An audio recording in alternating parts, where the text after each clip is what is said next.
தோழர் நல்லகண்ணு. பிறந்த இடம் திருவைகுண்டம், தூத்துக்குடி மாவட்டம், தமிழ்நாடு. அரசியல் கட்சி இந்திய கம்யூனிஸ்ட் கட்சி, சிபிஐ. வாழ்க்கை மற்றும் அரசியல் பணி.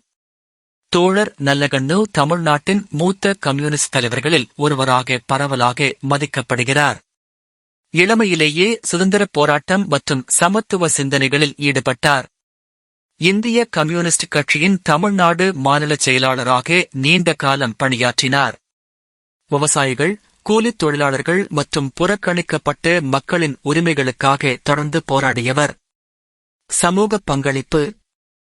நிலமற்ற விவசாயிகளுக்கான நில உரிமை போராட்டங்களில் முக்கிய பங்கு வகித்தார். காவிரி நீர் பிரச்சினை, சுற்றுச்சூழல் பாதுகாப்பு போன்ற பொதுச் சிக்கல்களில் தெளிவான கருத்துக்களை முன்வைத்தார். எளிமையான வாழ்க்கை முறையும் நேர்மையும் காரணமாக பொதுமக்களின் மதிப்பை பெற்றவர். விருதுகள் மற்றும் மரியாதைகள்.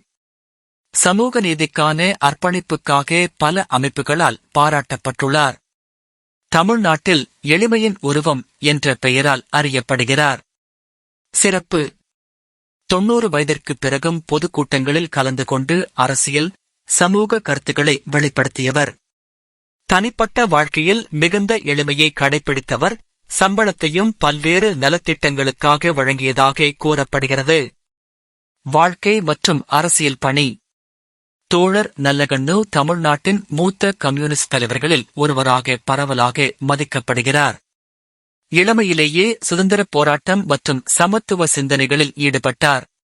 இந்திய கம்யூனிஸ்ட் கட்சியின் தமிழ்நாடு மாநில செயலாளராக நீண்ட காலம் பணியாற்றினார். விவசாயிகள், கூலித் தொழிலாளர்கள் மற்றும் புறக்கணிக்கப்பட்ட மக்களின் உரிமைகளுக்காக தொடர்ந்து போராடியவர். சமூக பங்களிப்பு.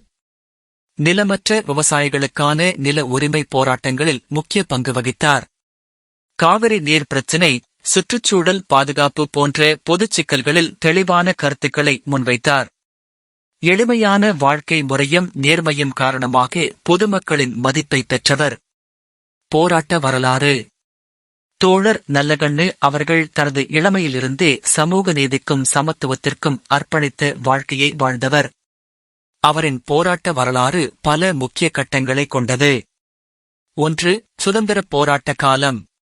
இந்திய விடுதலை இயக்கத்தின் தாக்கத்தில் இளமையிலேயே அரசியல் விழிப்புணர்வு பெற்றார். பிரிட்டிஷ் ஆட்சிக்கு எதிரான போராட்டங்களில் பங்கேற்றதற்காக சிறை தண்டனை அனுபவித்தார். 2. கம்யூனிஸ்ட் இயக்கத்தில் செயற்பாடு. இந்திய கம்யூனிஸ்ட் கட்சியில் இணைந்து தொழிலாளர் மற்றும் விவசாயி உரிமை போராட்டங்களில் தீவிரமாக ஈடுபட்டார். நிலமற்ற விவசாயிகளுக்கான நில உரிமை இயக்கங்களில் முன்னணி வகித்தார். கிராமப்புறங்களில் நிலக்குத்தகை, கூலி உயர்வு, அடிமைத்தனத்திற்கு எதிரான போராட்டங்களை நடத்தினார். 3. விவசாயிகள் மற்றும் தொழிலாளர்களுக்கான போராட்டம். விவசாயிகளின் கடன் சுமை குறைப்பு, நியாயமான பயிர் விலை, பாசன வசதி போன்ற கோரிக்கைகளுக்காக பல போராட்டங்களை முன்னெடுத்தார். தொழிலாளர்களுக்கான குறைந்தபட்ச ஊதியம் மற்றும் வேலை பாதுகாப்பு குறித்து அரசிடம் வலியுறுத்தினார். 4. சுற்றுச்சூழல் மற்றும் நதி பாதுகாப்பு. தாமிரபரணி போன்ற ஆறுகளை பாதுகாக்கும் இயக்கங்களில் குரல் கொடுத்தார். மணல் கொள்ளை, நீர் மாசுபாடு ஆகியவற்றுக்கு எதிராக பொதுமக்கள் இயக்கங்களை ஆதரித்தார். 5. சிறை வாழ்க்கை. பல்வேறு அரசியல் போராட்டங்களின் போது பலமுறை கைது செய்யப்பட்டார். சிறையில் இருந்தபோதும் தனது கொள்கைகளில் எந்த தளர்வும் காட்டவில்லை. சிறப்பு அம்சம். அதிகார பதவிகளை நாடாமல் கட்சியின் தரைப்படை பணிகளில் ஈடுபட்டு மக்களோடு இணைந்து செயல்பட்டார். எளிமை, நேர்மை, தன்னலமின்மை ஆகியவற்றால் தோழர் என்ற மரியாதை பெயரை உண்மையாக்கியவர்.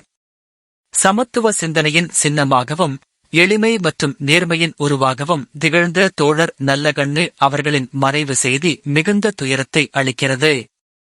சமூக நீதி, விவசாயிகள் மற்றும் தொழிலாளர்களின் உரிமைகள், சுற்றுச்சூழல் பாதுகாப்பு ஆகியவற்றிற்காக தனது முழு வாழ்நாளையும் அர்ப்பணித்த மகத்தான தலைவர் இன்று நம்மிடையே இல்லை என்பது பேரிழப்பாகும்.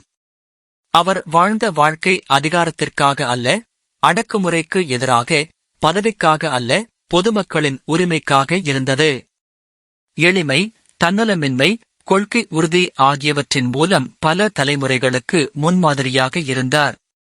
அவரின் மறைவு அரசியல் உலகிற்கும் சமூக இயக்கங்களுக்கும் ஈடு செய்ய முடியாத இழப்பாகும்.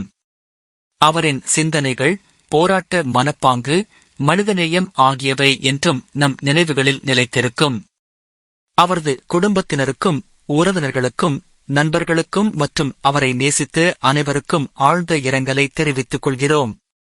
மக்களுக்காக வாழ்ந்தவர் மக்களின் நினைவில் என்றும் வாழ்வார்.